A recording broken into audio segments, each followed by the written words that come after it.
এইয়া দেখিছেনে মই বনাইছোঁ তন্দুৰী চিকেন একদম হোটেলৰ নিচিনা ঘৰতে বনাইছোঁ বহুত বেছি টান নহয় একেবাৰে সহজ পদ্ধতি বাস দুটামান বস্তুৰ প্ৰয়োজন হয়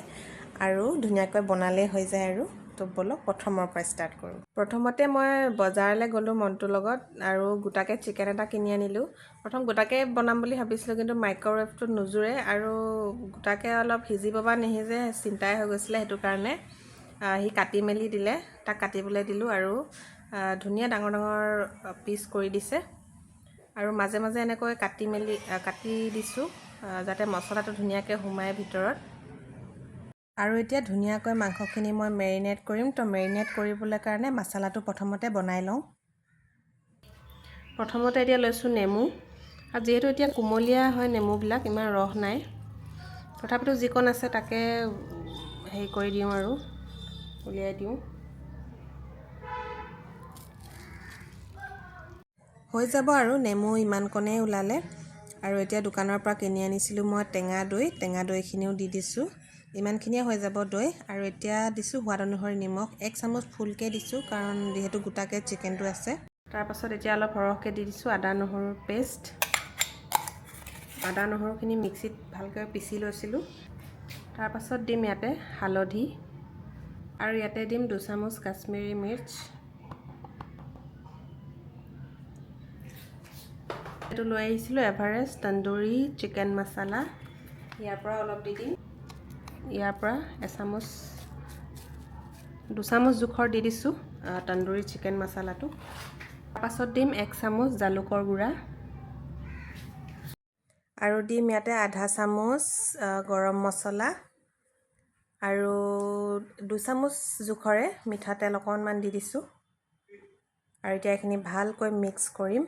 আৰু তন্দুৰী চিকেনত কি হয় এই মছলাটোৱে মেইন হয় মছলাটো যদি ধুনীয়া হয় তেনেহ'লে চিকেনখিনিও খাবলৈ ভাল হয়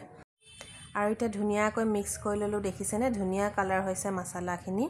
আৰু মছলাখিনি এতিয়া চিকেনত দি দিম আৰু ধুনীয়াকৈ মেৰিনেট কৰিম আৰু তাৰপাছত আমি চিকেনখিনি মাইক্ৰৱেভতো দিব পাৰোঁ এয়াৰ ফ্ৰাইটো দিব পাৰোঁ নাইবা কেৰাহীত তেল দি ভাজিবও পাৰোঁ নহ'লে বা এঙাৰত এনেকৈ পুৰিবও পাৰোঁ এনে তন্দুৰ কৰিলেও হৈ যায় কিন্তু মেইন হৈছে এই মছলাটো যদি ধুনীয়া হয় তেনেহ'লে চিকেন তন্দুৰীটো খাবলৈ ভাল হয় গতিকে এতিয়া ধুনীয়াকৈ মই মেৰিনেট কৰি লৈছোঁ মছলাটো ভালকৈ যাতে সোমাই যায় সেইটো কাৰণে ধুনীয়াকৈ সানি মেলি দিছোঁ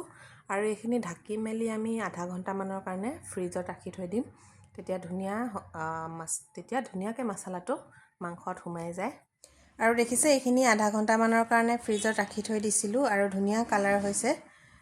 এতিয়া এইখিনি আমি মাইক্ৰৱেভত দিম আধা ঘণ্টামান সময় ফ্ৰিজত ৰখাৰ পাছত আমাৰ মেৰিনেট কৰা চিকেনখিনি হৈ গ'ল আৰু এতিয়া আমি দিম মাইক্ৰৱেভত আপোনাৰ তাতে যদি মাইক্ৰৱেভ নাই তেনেহ'লে আপোনালোকে কেৰাহীটো এনেকৈ ফ্ৰাই কৰিব পাৰে তেল দি মেলি কিন্তু আমি মাইক্ৰৱেভতে এনেকৈ দিম বাছ মছলাটো ধুনীয়াকৈ মিক্স কৰি ল'লে হ'ল আৰু মছলাটো সানি মেলি ইয়াত এপিচকৈ এতিয়া দি দিছোঁ আৰু এইখিনি মাইক্ৰৱেভত আমি 1 ঘণ্টামানৰ কাৰণে গ্ৰিল কৰিব লাগিব আৰু এতিয়া এইখিনি ধুনীয়াকৈ ভৰাই দিম মাইক্ৰৱেভত এনেকৈ ভৰাই দিলোঁ আৰু ওপৰতো এইখিনি দি দিম আৰু এইখিনি গ্ৰিল কৰিম এতিয়া আমি 1 ঘণ্টা টাইম লাগিলে আমাৰ ইয়াতে মাইক্ৰৱেভত তন্দুৰ বুলি অপশ্যন এটা আছে কিন্তু মই ইউজ কৰিব নাজানো ভালকৈ সেইটো কাৰণে গ্ৰিলতে দিছিলোঁ কেনেবাকৈ যদি জ্বলি যায় তেনেহ'লে দিগদাৰ হৈ যাব সেইটো কাৰণে গ্ৰিলতে 1 ঘণ্টামান লাগিলে তাৰপাছত আমাৰ তন্দুৰী ৰেডি হৈ গ'ল আৰু দেখিলে হোটেলৰ দৰে তন্দুৰী চিকেন ঘৰতে কেনেকৈ সহজতে প্ৰস্তুত কৰিলোঁ বনাবলৈ একদম ইজি হয় বেছি একো কৰিব নালাগে আৰু আপোনালোকেও এবাৰ ট্ৰাই কৰি চাব বা